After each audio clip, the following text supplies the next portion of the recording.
Israel's election campaign has entered the final stretch, with the beginning of a 2-week period of televised political advertisements leading up to the January 22nd vote.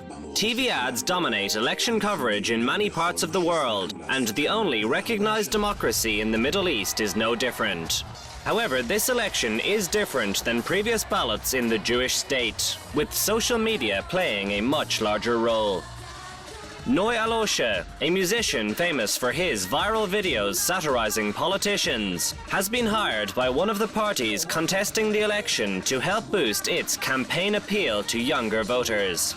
What works for Obama in the last election and the election before start working now. Like, they are starting to understand here in the party and the politicians that if you want the youngest people to vote for you or to take the attention from them, so you need to do stuff like that. Despite the rise of social media among liberal political groupings, the traditional themes of security and counter-terrorism continue to loom large in the election campaign. Recent surveys show that the Bayit Yehudi party, headed by Naftali Bennett, a high-tech millionaire and former Jewish settler leader, is making gains at the expense of other right-wing groups.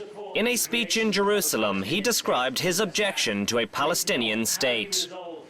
Well, regarding the Palestinian state, obviously I'm against it, and I realize that this goes against the common wisdom, but common wisdom was wrong so many times in history that it's not even worth quoting the so many examples that everyone was wrong. So I think that in the Barbara Tuchman way, we're right now heading towards a new round of the March of Folly, and knowingly committing suicide by doing this. Bennett has described the Israeli-Palestinian conflict as insoluble, saying most Israelis couldn't care less about it anymore.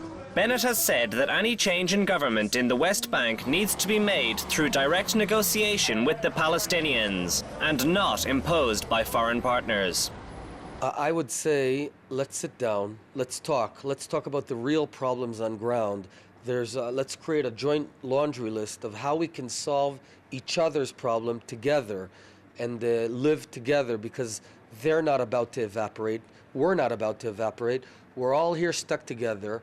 There isn't great love in the air, but we're the real people who need to make peace, not America and not the European Union and not the world that doesn't really understand what's going on ground, but it's between you and me. Let's sit down and make real peace between people. Bennett has declined to be drawn on which cabinet post he would seek as a key coalition partner if the post-election mathematics matches his party with the front-running Likud-Beiteinu of Prime Minister Benjamin Netanyahu. But Bennett has said that his primary concern is the economy, as he wishes to break up Israel's powerful monopolies and unions, as he described the situation as a sin that most Israelis can barely afford to live in the Jewish state.